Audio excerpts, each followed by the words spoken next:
የኢምፓየሮች መቃብር እያሉ ነው የሚጠሯት። ሲጨንቃቸው ጠላቶች ያወጡላት ስም ነው። ዓለም የሚፈራው ብዙ ኃያል ሰራዊት ሊገዛት ሞክሯል። ታላቋ ብሪቴን በኃያልነቷ ዘመን፣ ሶቪየት ኅብረትም በአስፈሪነቷ ዓመታት፣ አሜሪካም ራሷ አልቀረላትም። አስፈሪ ጦራቸውን ይዘው ልባቸውን አሳብጠው በገዛ መሬቷ ሊወሯት ፈለጉ። ዓመታትን ተዋጉ። ታላቋ ብሪቴን ሀገሪቱን ለመውረር 3 ጊዜ ሞክራለች። ሶቪየት ኅብረት ለ10 ዓመታት ተዋግታለች።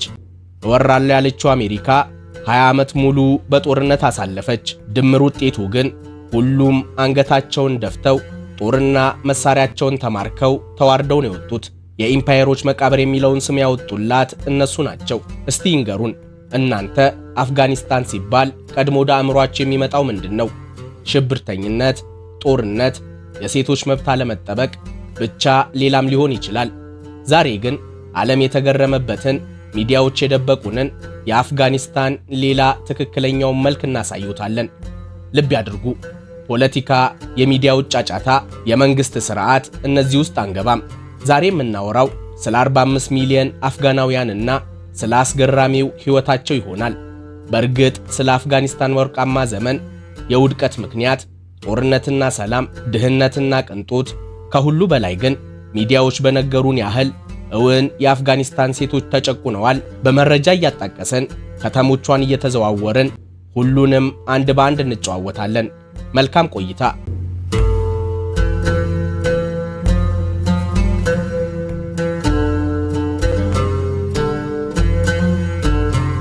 እንኳን በደህና መጡ። ጉብኝታችንን ስለ አፍጋኒስታን ብዙዎቻችን የማንጠብቀው አንዳንድ አስገራሚ ጉዳዮችን በመነጋገር ነው የምንጀምረው። አፍጋኒስታን ምንም እንኳን ዛሬ በጦርነትና በፖለቲካዊ አለመረጋጋት የምትታወቅ አገር ብትሆንም ለዓለም ዘመናዊነት ያበረከተችው አስተዋጽኦ ቀላል አልነበረም። ይህንን ያውቁ ኖሯል። የዛሬው አፍጋኒስታን በዘመናዊው ዓለም አስትሮኖሚ፣ ጂኦግራፊ፣ ማቴማቲክስ፣ ሕክምና፣ የምድርን ስፋት በመለካትና በሌሎችም ሳይንሳዊ ዘርፎች ላይ ትልቅ አበርክቶት የነበራት የቀደምት ስልጣኔ እምብርት ናት። ከዓለም ቀድማ ከዛሬ ብዙ ሺህ ዓመት በፊት የሚመለከቷቸውን በንፋስ ኃይል የሚሰሩ የእህል ወፍጮዎችን ፈጠረች። ይህ ተፈጥሮን በሜካኒካል መንገድ በመጠቀም ሥራን ያለምንም የሰው ኃይል የማከናወን ጥበብ በሰው ልጆች ታሪክ የመጀመሪያው ዘመናዊ ምህንድስና ነበር። ዕድሜ ለአፍጋኒስታን ይሁንና እነዚህ ወፍጮዎች ለዘመናዊው ዊንድ ተርባይን መሠረት የጣሉ ሆኑ። አፍጋኒስታን ታሪክና እምነቷን በስዕል መዝግቦ መያዝ ቢያምራት ተፈጥሮን ተጠቅማ የዓለም የመጀመሪያውን የዘይት ቀለም አበረከተች። ይህ ማለት ዓለማችን ላይ የመጀመሪያው የዘይት ቀለም ወይም ኦይል ፔንት የተፈጠረው በ7ኛው ክፍለ ዘመን ከዛሬ 1300 ዓመት በፊት አፍጋኒስታን ውስጥ ነበር። ሀገሪቱ ፍራፍሬዎችን በገፍ ታመርታለች። በተለይም ወይን በማምረት ትታወቃለች። ከ100 በላይ የወይን ዝርያዎች አሏት። ችግሩ ግን ጭው ባለ በረሃ መሃል ነውና የምትገኘው። ለፍታ ያመረተችው ወይን በቀናት ውስጥ በስብሶ ይበላሻል። ሀገሪቱ ለችግሮቿ መፍትሄ በመስጠት የተካነች ሀገር ናትና ካንጊርን ፈጠረች። ካንጊር ከጭቃ ከገለባና ከሌሎች የሚሰራ ፍሪጅ ለምን የሆነ ባህላዊ ማቀዝቀዣ ነው። እዚህ ባህላዊ ፍሪጅ ውስጥ ወይኑ ሲቀመጥ ለዓመታት ሳይበላሽ ይቆያል። ይሄኛው ይገርማል። ያኔ የምድር ውስጥ የውሃ መስመር አይታወቅም ነበር። ፓምፕም ቢሆን የትላንት ፈጠራ ነው። በረሃማና ተራራማዋ ሀገር አፍጋኒስታን ከዛሬ 3000 ዓመት በፊት የውሃ ጥሟን ለማርካት ጉደኛ ብልሃት መዘየድ ነበረባት። ልብ ያድርጉ፣ በረሃማ ናትና ዝናብ እንደ ልብ አይገኝም። ብቸኛው አማራጭ ከተራራው ግርጌ የሚገኘውን ጥልቅ የከርሰ ምድር ውሃ መጠቀም ነው። እሱንም ቢሆን አውጥቶ ለመጠቀም አስቸጋሪ ነበር። ይሁንና በአንዳች ተአምር ውሃውን አወጡት ቢባል እንኳን በቦይ ጠልፎ ወደ እርሻቸው ለማድረስ አይታሰብም። ምክንያት ሞቃታማው አየር ውሃው እርሻ ሳይደርስ አትኖ ይጨርሰዋል። ይህንን ያዩ የአፍጋኒስታን መሐንዲሶች ካሬዝ የተባለ እጅግ ረቂቅ የምድር ውስጥ የውሃ መስመር ፈጠሩ። ከተራራው ግርጌ የሚገኘውን የከርሰ ምድር ውሃ ያለምንም ፓምፕ የስበት ኃይልን ብቻ በመጠቀም በብዙ ኪሎ ሜትሮች ርቀት ላይ ወደሚገኙ እርሻዎቻቸው በምድር ውስጥ ቦዮች እንዲፈሱ አደረጉ። በዚህ መንገድ ውሃው በምድር ውስጥ ስለሚጓዝ በበረሃው ሙቀት ምክንያት አይተንም። ይበልጥ የሚደንቀው ደግሞ የቴክኖሎጂ ከ3000 ዓመት በኋላ ዛሬም ድረስ ሳይበላሽ እያገለገለ ያለ አስደናቂ የሃይድሮሊክ ምህንድስና ጥበብ ነው። እርሶን የሕክምና አባት ማን ነው ብንሎት የግሪኩን ሐኪም ሂፖክራተስ ሊሉን ይችላሉ። በእርግጥ ሂፖክራተስ የጥንታዊ ሕክምና አባት ነው። የምናወራው ስለ ዘመናዊ ሕክምና ከሆነ ግን መልሱ ሂፖክራተስ ሳይሆን አፍጋናዊው ኢብኑ ሲና ነው የሚሆነው። ኢብኑ ሲና የዘመናዊ ሕክምና አባት ተብሎ ነው የሚጠራው። እንደ አውሮፓውያን አቆጣጠር በ980 በአፍጋኒስታንና ፋርስ ማለትም በዛሬዋ ኢራን ውስጥ የሚኖር ሐኪም ነበር። በኮቪድ ወቅት ደጋግመን የሰማነውን ሰዎችን ለ40 ቀናት ለይቶ ማቆየት ወይም ኳራንቲንን የፈጠረው እሱ ነበር። ምስጋና ለሱ ይሁንና አንድ መድኃኒት ለሰው ልጆች ከመሰጠቱ በፊት መጀመሪያ በላብራቶሪ መሞከር አለበት የሚለውን ዘመናዊ ሕግ አውጥቷል። ያም ብቻ አይደለም። በሽታዎች በአይን በማይታዩ ፍጥረቶች በውሃና በአየር አማካኝነት እንደሚተላለፉ ለመጀመሪያ ጊዜ ያወቀው እሱ ነበር። ዘ ካኖን ኦፍ ሜዲሲን የተባለ የሕክምና መጽሐፍም ጽፏል። ይህ መጽሐፍ እስከ 17ኛው ክፍለ ዘመን ድረስ በአውሮፓ ዩኒቨርሲቲዎች ውስጥ እንደ ዋና የሕክምና መማሪያ መጽሐፍ ሆኖ አገልግሏል። በአጠቃላይ አፍጋናዊው ኢብኑ ሲና ዛሬ ሆስፒታሎች የሚመሩበትን፣ መድኃኒቶች የሚቀመሙበትንና በምርምር ላይ የተመሰረተውን ዘመናዊ የሕክምና ሥርዓት የፈጠረ የአፍጋኒስታን ሊቅ ነበረ። አፍጋናውያን በሳይንሱም ዘርፍ ትልቅ ሚና ነበራቸው። በ10ኛው ክፍለ ዘመን የነበረው አፍጋናዊው አልቢሩኒ ለዚህ ዋነኛ ምሳሌ ነው። ያለምንም ዘመናዊ ሳተላይት የራሱን የሂሳብ ስሌት በመጠቀም ብቻ የመሬትን ስፋትና ራዲየስ ዛሬ ካለው ትክክለኛው የሳተላይት ልኬት ጋር 99 ከመቶ በሚስማማ መልኩ ለክቶ አግኝቷል። ይህኛውን ግን በፍጹም ሊያምኑን አይችሉም። ነገር ግን አፍጋኒስታን ዛሬ እስላማዊ ሀገር ከመሆኗ በፊት የቡዲዝም ሃይማኖት የጥበብና ዕውቀት ማዕከል ነበረች። የሚገርመው ደግሞ አፍጋኒስታን የቡዲዝም ተከታይ ብቻ ሳትሆን ሃይማኖቱ ወደ ቻይና፣ ኮሪያና ጃፓን እንዲስፋፋ ያደረገች ዋነኛዋ ሀገር ነበረች። የቡዲዝም ሃይማኖት የተጀመረው ህንድ ውስጥ ቢሆንም በዓለም አቀፍ ደረጃ ግን የተስፋፋው በጥንቷ አፍጋኒስታን በኩል ነው። የሚመለከቱት በ2001 በታሊባኖች እስከወደመበት ቀን ድረስ የዓለማችን ግዙፉ የቡድሃ ሐውልት የሚገኝበት ስፍራ ነበር። የባሚያን የቡድሃ ሐውልት ተብሎ ይጠራል። የሚመለከቱት ዋሻ ውስጥ በ6ኛው ክፍለ ዘመን ከዓለት ተፈልፍሎ የተሰራ 53 ሜትር ቁመት ያለው በዓለም ላይ ትልቁ የቡድሃ ሐውልት የሚገኝበት ስፍራ ነበር። በ2001 ታሊባን አፍጋኒስታንን ሲቆጣጠር እንዲፈርስ ተደርጓል።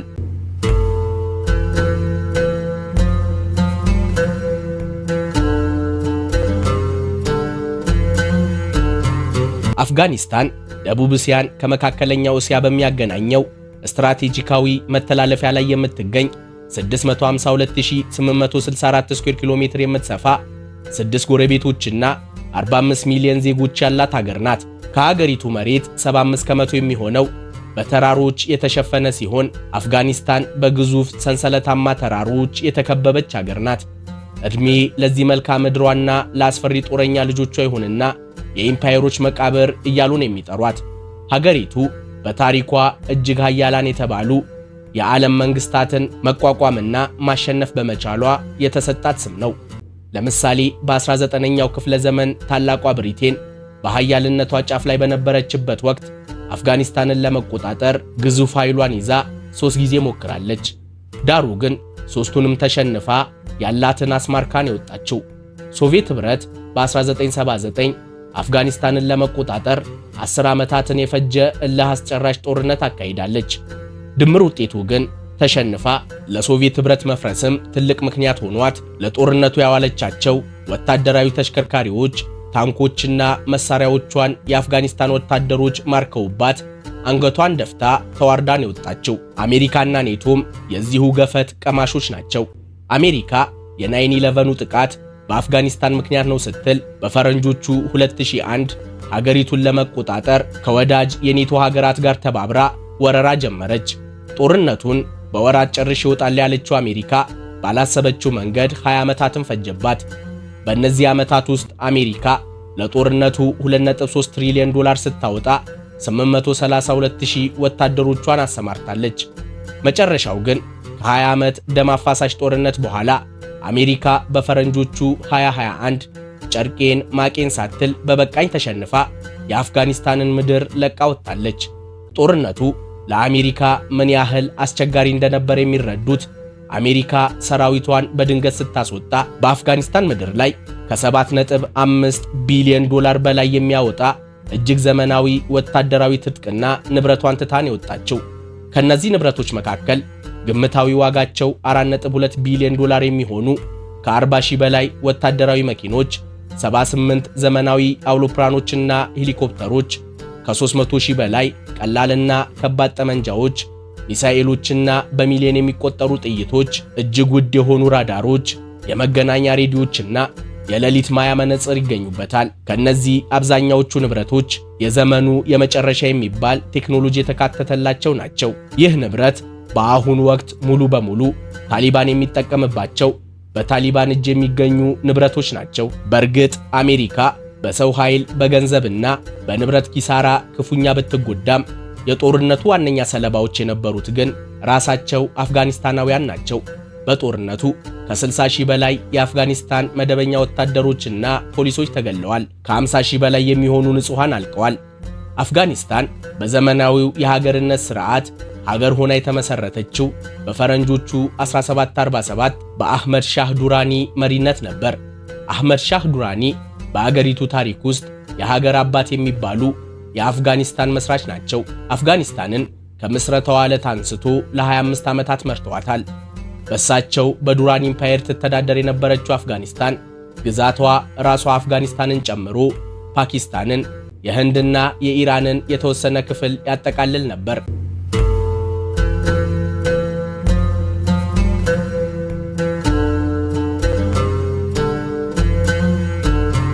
የአፍጋኒስታን ታሪክ ልክ እንደ ምድሯ ወጣ ገባ ውጣ ውረድ የበዛበት ነው። ሀገሪቱ ከታላቅ የስልጣኔ ማማ ወርዳ የዓለም የጦርነት አውድማ እስከመሆን ደርሳለች። በፈረንጆቹ ከ1933 እስከ 1973 የነበረው ዘመን አፍጋኒስታን የሚደገምላት የማይመስለው ወርቃማ ዘመኗ ነበር፣ የንጉሥ ሙሐመድ ዛሂር ሻህ ዘመን። በዚህ ዘመን አፍጋኒስታን የእስያ ፓሪስ ነበር የምትባለው። አፍጋናውያን ሰላማዊ፣ ዘመናዊና የቅንጦት ኑሮ ይኖሩበት የነበረ ዘመን ነው። በንጉሱ የ40 ዓመታት ንግስና ዘመን ዋና ከተማዋ ካቡል ከእስያ ዘመናዊና ውብ አገራት አንዷ ነበረች። ዩኒቨርሲቲዎችና ትምህርት ቤቶች ከገጠር እስከ ከተማ ተስፋፉ። መንገዶች፣ ሆስፒታሎችና ኤርፖርቶች ተገነቡ። አፍጋኒስታን ለራሷ ብቻ ሳይሆን የጎረቤት ሀገራት ታካሚዎች፣ ስኮላር ያገኙ ተማሪዎችን ጭምር ታስተናግድ ነበር። ትልልቅ ኢንቨስተሮችና ዓለም አቀፍ ቱሪስቶችም ገቢዎቿ ነበሩ። ይህ የቅንጦት ዘመን ግን ብዙም አልቆየም። ከ40 ዓመት በኋላ በፈረንጆቹ 1973 የንጉሱ ያጎት ልጅ የነበረው ሙሐመድ ዳውድ ካን ንጉሱ ለሕክምና ወደ ውጭ ሀገር ሲያቀኑ አጋጣሚውን ተጠቅሞ በመፈንቅለ መንግስት ስልጣን ያዘ። ሀገሪቱም ትመራበት ከነበረው ንጉሳዊ ስርዓት ወደ ሪፐብሊክ አገዛዝነት ቀየራት። ነገር ግን እሱም ብዙ ሳይቆይ ከ5 ዓመት መሪነት በኋላ በኮሚኒስቶች ተገደለ። ለአፍጋናውያን እጅግ የከፋው ዘመን የመጣው ከዚህ በኋላ ነው። ኮሚኒስቱ ፒፕል ዲሞክራቲክ ፓርቲ ኦፍ አፍጋኒስታን ስልጣን ሲይዝ አማጽያን መፈጠር ጀመሩ። በዚህ ወቅት ነበር ሶቪየት የኮሚኒስት መንግስቱን ለመርዳት አፍጋኒስታንን የወረረችው። የእሷን ወረራ ተከትሎ አሜሪካ፣ ሳውዲ አረቢያና ፓኪስታን አማጽያኑን በትጥቅ መደገፍ ጀመሩ። ቀደም ብለን እንደተነጋገርነው ሶቪየት ከ10 ዓመታት ቆይታ በኋላ በ1989 ተሸንፋ አፍጋኒስታንን ለቃ ወጣች። ነገር ግን ጦርነቱ ሀገሪቱን ክፉኛ ጎዳት። ንጹሃኖች አለቁ፣ መሰረተ ልማቶቿን አወደመ። ከኮሚኒስት ፓርቲው ውድቀት በኋላ የእርስ በርስ ጦርነት ተጀምሮ አሸናፊው ታሊባን ስልጣን ተቆጣጠረ። በታሊባን ዘመን የተወሰኑ መረጋጋቶች ቢኖሩም በ2001 ሴፕቴምበር 9 አልቃኢዳ አሜሪካ ላይ ያደረሰው ጥቃት ጉዳዩን አበላሸው። ምክንያቱም የአልቃኢዳው መሪ ኦሳማ ቢንላደን አፍጋኒስታን ውስጥ ነበርና የሚኖረው አሜሪካ ተላልፎ እንዲሰጣት ጠየቀች። የታሊባን መንግስት ግን ጉዳዩን አልፈጸመም በሚል ኦሳማ ቢንላደንን ለመስጠት ፈቃደኛ አልሆነም። ያ ደግሞ የ20 ዓመታቱን አስከፊ ከአሜሪካ ጋር የተደረገውን ጦርነት አስነሳ። በነገራችን ላይ የ9/11ን ጥቃት ብዙዎች አልቃኢዳ ፈጽሞታል ቢሉም ጥቂት የማይባሉ የአሜሪካ ጋዜጠኞች፣ ተመራማሪዎችና የህግ ምሁራን ጥቃቱ በአልቃኢዳ ሳይሆን አሜሪካ በመካከለኛው ምስራቅ ፖለቲካ ውስጥ እንድትገባ በሚፈልጉ ሀገራት የተቀነባበረ ሴራ ነው ብለው ያምናሉ። ያም ሆነ ይህ ግን የጦርነቱ ድርብርብ አፍጋናውያንን ክፉኛ ጎዳቸው። አገሪቱ በእነዚህ 100 ዓመታት ውስጥ ብቻ ከ20 በላይ ባንዲራዎችን ቀይራለች። ይህም የሀገሪቱ የእርስ በርስ ችግርና የጦርነቱ ዳፋ ምን ያህል ስር የሰደደ መሆኑን ያሳያል። ዛሬ ላይ አፍጋኒስታንን የሚመራው ታሊባን ሲሆን አሜሪካ በ2021 ሀገሪቱን ለቃ ስትወጣ ስልጣን የያዘ መንግስት ነው። ለሀገሪቱ ካለፉት ጊዜያት በተሻለ ሰላምና መረጋጋትን አምጥቷል። ታሊባን ሲባል የሴቶች መብት ጉዳይም አብሮት ይነሳል። በእርግጥ በሴቶች ላይ ብዙ ከባባድ ህጎችን አውጥቷል።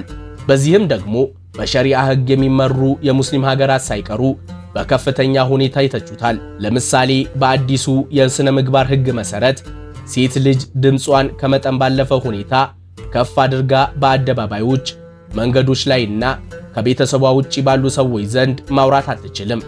ሌላው የጫማ ኮቴ ህግ ይባላል። ይህም ሴቶችን የሚመለከት ሲሆን በህጉ መሰረት አንዲት ሴት ከቤትና ከቤተሰቧ ውጪ ባሉ ቦታዎች የሰዎችን ትኩረት በሚይዝ ሁኔታ የእርምጃዋን ድምፅ የሚያሰማ ጫማ ማድረግ አይፈቀድላትም።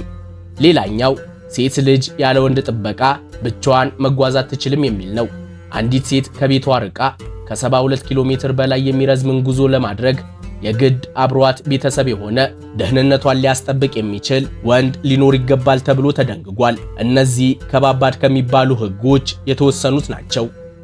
ግን ደግሞ የህጎቹ ሁኔታ በሚዲያ ላይ የሚራገበውን ያህል አይደለም። ሚዲያዎች ነገሩን ሴቶች በፍጹም ድምፅ ማውጣት የማይችሉ በከተሞች መንቀሳቀስም ሆነ መታየት የሌለባቸው አስመስለው ያቀርቡታል። እውነታው ግን ህጎቹ ገደብ ያላቸው፣ ያለፈውን ዘመን ችግር ከግምት ውስጥ ያስገቡና በተወሰኑ ወሳኝ ከተሞች ላይ ብቻ የሚተገበሩ ናቸው።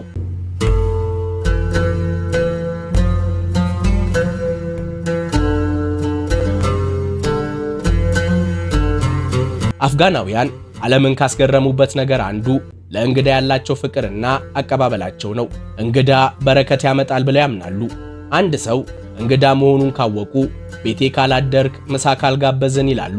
እንግዳው የተገኘው በምግብ ቤቶች፣ በትራንስፖርት አሊያም በልብስ መሸጫ ሱቆች ውስጥ ከሆነ እንግዳችን ነህና ክፍያ እንቀበልም ሊባሉላ ይችላል። ይህ ፓሽቷሊ በሚባለው የባህል መመሪያቸው ውስጥ ያለ ትልቅ ቦታ የሚሰጡት እሴታቸው ነው። አፍጋኒስታን ሲደርሱ ከሚገረሙበት ነገር አንዱ የዜጎች የልደት ቀን ነው። በሚሊዮን የሚቆጠሩ የአፍጋኒስታን ዜጎች መታወቂያቸው ወይም ፓስፖርታቸው ተከፍቶ የልደት ቀናቸውን ቢያዩ የሚገርም ነገር ያስተውላሉ። ሁሉም የተወለዱበት ቀን ጃንዋሪ 1 ነው። ይህ በቀደምት ዓመታት በአገሪቱ የልደት ምዝገባ ስርዓት ባለመኖሩ ሰዎች ትክክለኛ የልደት ቀናቸውን አያውቁትም ነበር። ዕድሜያቸውን በወቅቱ በተከሰተ ታሪክ ወይም የአየር ሁኔታ አስልተው ነበር የሚናገሩት። በኋላ ግን ፓስፖርት፣ መታወቂያና ሌሎች የኢንተርኔት አገልግሎቶችን ለመጠቀም ዕድሜ ግድ ሲሆን ተስማምተው በዓመቱ መጀመሪያ ጃንዋሪ 1 እያሉ መሙላት ጀመሩ። አፍጋኖች በሥነ ጽሑፍ የተካኑ ናቸው። በተለይም በግጥሞቻቸው ይታወቃሉ። በየሳምንቱ ሐሙስ ምሽት የግጥም ጦርነት እያሉ የሚጠሩትን ውድድር ያደርጋሉ። በተለይም በገጠራማውና በጥንታዊ ከተሞች ውስጥ ሐሙስ ምሽት ወጣቶችና አዛውንቶች በቡድን ተሰባስበው ሻይ እየጠጡ ጥንታዊና ዘመናዊ ግጥሞችን በስሜት እያነበቡ እርስ በርስ ይፎካከራሉ። ልክ ባህላዊ የራፕ ውድድር ይበሉት። ጥሩ መልእክት ያለው ምርጥ ግጥም አቅርቦ ማሸነፍ የቻለ ሰው ሲመጣ ወንበር የሚለቀቅለት ክቡር ይሆናል። ይሄኛው ግን ሊቅ የሚባሉ የዓለም ኢኮኖሚስቶችም ሆነ ባንከሮች ያልተረዱት ሚስጥራዊ ተአምር ነው። በአሁኑ ወቅት የአፍጋኒስታን ባንኮች ዓለም አቀፍ የገንዘብ ማስተላለፊያ ሲስተሞችን አይጠቀሙም። ከመጠቀምም ሙሉ በሙሉ ታግደዋል። ይህ ማለት ቪዛ ካርድ፣ ዌስተርን ዩኒየን ብሎ ነገር አፍጋኒስታን ውስጥ አይታወቅም። የሚገርመው ነገር ግን በየዓመቱ በቢሊዮን የሚቆጠር ዶላር ወደ ሀገር ውስጥ ይላካል፣ ከሀገር ውጭም ይወጣል። እንዴት ነው ጉዳዩ? ነገርየው ሐዋላ ይባላል። ለምሳሌ እርስዎ ለንደን፣ ኒውዮርክ ወይም ቶሮንቶ ይሆናል የሚኖሩት። አፍጋኒስታን ላለ ቤተሰቦት ገንዘብ መላክ ቢፈልጉ ሚልኩትን የገንዘብ መጠን ይዘው ባሉበት አካባቢ ወደሚገኝ የሐዋላ ደላላ ዘንድ ይሄዳሉ። ለምሳሌ $1000 መላክ ቢፈልጉ ገንዘቡንና አንድ ሚስጥራዊ ቁጥር ለዚህ ደላላ ይነግሩታል። ይህ ሚስጥራዊ ቁጥር ልክ እንደ ስልኮ ፓስወርድ ራስዎት የሚፈጥሩት ነው። እርሱ ደላላውና ተቀባዩ ቤተሰብ ብቻ የሚያውቁት ቁጥር ነው። ይሄን ካደረጉ በኋላ ሀገር ቤት ገንዘቡ እንዲደርሰው ለሚፈልጉት ቤተሰብ ደውለው የሚስጥር ቁጥሩን ይነግሩታል። እሱም የሚስጥር ቁጥሩን ይዞ በዋና ከተማዋ ካቡል ውስጥ ወደሚገኘው ሳራይ ሻህዛድ ወደ ተባለው ገበያ ይሄዳል። እዚህ እንደኛ አይነት እንግዳ የሚያየውን ማመን ያቅተዋል። ገበያው በመቶ ሺዎችና በሚሊዮን የሚቆጠሩ ዶላር የሀገር ውስጥ ገንዘብ እንደ ወረቀት የተደረደረበት ገበያ ነው። ልክ እንደ ዕቃ ነጋዴው ዶላሩን ይዞ የዕለቱን የምንዛሬ ዋጋ ጮክ እያለ እየጠራ ደንበኛ ይስባል። ወዲህ ደግሞ ሰው ተሰልፎ የተላከለትን ገንዘብ ይቀበላል ወይም እሱ ይልካል። ነገርየው መርካቶ ምናለሽ ተራ ወይም ሾላ ገበያ ካልሆነ በቢሊዮን ዶላር የሚቆጠር ጥሬ ገንዘብ የሚዘዋወርበት ቦታ አይመስልም። የእርሶም ቤተሰብ ታዲያ እዚህ ገበያ ውስጥ ገብቶ ከተነገረው ገንዘብ አቀባይ ለአንዱ የሚስጥር ቁጥሩን ተናግሮ የተላከለትን ገንዘብ ይቀበላል። ልብ ያድርጉ፣ በዚህ ስርዓት ውስጥ ምንም አይነት ፊርማ፣ ኮምፒውተር፣ ዋስትና ወይም ህጋዊ ወረቀት የለም። በ10 ሺዎች አለፍ ሲልም በመቶ ሺዎች የሚቆጠሩ ዶላሮችን ላክልኝ ብለው ሲሰጡም ቤተሰቦት ሲቀበልም በእምነትና በእምነት ብቻ ነው። አንድ ደላላ ገንዘቡትን ቢያጭበረብር ወይም ቢክድ የህግ ተጠያቂነትን ሳይሆን የራሱና የቤተሰቡን ስምና ክብር ማጉደፉ ላይ ነው የሚጨነቀው። በጠንካራ መሰረት ላይ የቆመ ማህበራዊ እሴት እንዲህም አይነት ትውልድ ይቀርጻል። ከሁሉ የሚገርመው ደግሞ እርሶ ብሩን ከላኩበት ዘመዶት ብሩን እስከሚቀበልበት ያለው ፕሮሰስ ግፋ ቢል 10 ደቂቃ ቢወስድ ነው። የአንድ ከውጭ የሚደረግ የስልክ ጥሪን ጊዜ ማለት ነው። የዚህ አይነቱ ቅልጥፍና በብዙ ሀገራት ዘመናዊ ባንኮችም ውስጥ እንኳን አይገኝም።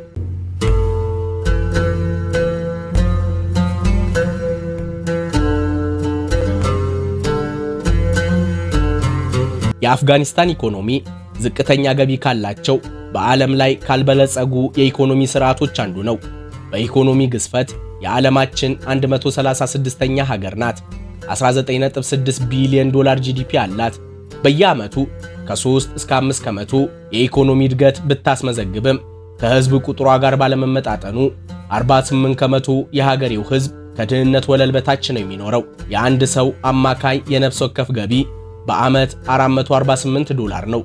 ይህ የኢኮኖሚ ማዕቀቦች፣ የተማረ የሰው ኃይል በጦርነቱ ምክንያት መሰደድና የሌሎች ፖለቲካዊ ጉዳዮች ውጤት ነው። አፍጋናውያን በሕክምና በቴክኖሎጂና በባንኩ ዘርፍ ብዙ የተማሩ ዜጎች ያላት ሀገር ነበረች። በዛ ላይ አብዛኛውን ቁጥር የሚይዘው ዜጋ ዕድሜው ገና ከ25 ዓመት በታች ነው። ነገር ግን በጦርነት ምክንያት ብዙ የተማሩ ወጣቶች ከሀገር ተሰደዋል። ደግሞም የሀገሪቱ ማዕከላዊ ባንክ በአውሮፓ ባንኮች ውስጥ ያስቀመጠው 9.5 ቢሊዮን ዶላር የሚጠጋ የውጭ ምንዛሬ ገንዘብ ሙሉ በሙሉ እንዳይንቀሳቀስ ታግዷል። አገልግሎት፣ ግብርናና ኢንዱስትሪ ዛሬም የአፍጋኒስታን የኢኮኖሚ መሰረቶች ናቸው። አገልግሎት 46.4 ከመቶ፣ ግብርና 34.7 ከመቶ፣ ኢንዱስትሪና ማዕድን 13.4 ከመቶ የኢኮኖሚ ድርሻ አላቸው። ኢንዱስትሪ ሲባል ጨርቃጨርቅ፣ ሳሙና፣ ሲሚንቶና በእጅ የተሰሩ ምንጣፎች የሚመረቱባቸውን አይነት ማለት ነው። በግብርና አፍጋኒስታን ጥራት ያላቸውን ፍራፍሬዎችን ታመርታለች። ወይን፣ ዘቢብ፣ በለስ፣ ሮማን፣ ሎዝና ሳፍሮን ዋና ዋና የኤክስፖርት ምርቶቿ ናቸው። ይሁንና ግን ሰላም ካገኘችበት ከ2021 ጀምሮ ላለፉት 5 ዓመታት በሁሉም ዘርፍ ሀገሪቱ ያገኘችው ለውጥ ከሞላ ጎደል ይበል የሚያስብል ነው። የ5 ሚሊዮን ዜጎች መኖሪያ የሆነችው ካቡል የአፍጋኒስታን ዋና ከተማ ናት። በተራሮች የተከበበች የፖለቲካና ኢኮኖሚ ማዕከል ስትሆን ከባህር ጠለል በላይ 1800 ሜትር ከፍ ብላ የምትገኝ ከዓለማችን ከፍተኛ ከተሞች አንዷ ናት። በአሌክሳንደር ዘግሬት የተመሰረተችው ካንዳሃር ከተማ በደቡባዊ አፍጋኒስታን የምትገኝ በህዝብ ብዛት ሁለተኛዋ ትልቋ ከተማ ነች። በፖለቲካው ረገድ እጅግ ወሳኝ ከተማ ስትሆን ታሊባን ቀደም ሲል ያወራንለት የአህመድ ሻህ ዱራኒ ኢምፓየር ሁለቱም መነሻቸው ከዚህች ከተማ ነው። 600 ሺህ ህዝብ ይኖርባታል። የታሊባን ከፍተኛው መሪ ሃይባቱላህ መቀመጫቸው በዚህች ከተማ ነው። ሄራትን የጥበብና የባህል ከተማ ነው የሚሏት። በምዕራባዊው አፍጋኒስታን ከኢራን ድንበር አቅራቢያ የምትገኝ ጥንታዊ ከተማ ናት። በታሪክ ዘመኗ ሁሉ የሳይንስ ሊቃውንቶች፣ የገጣሚዎችና የሰዓሊዎች መናገሻ ነበረች። 550 ሺህ ዜጎች ይኖሩባታል።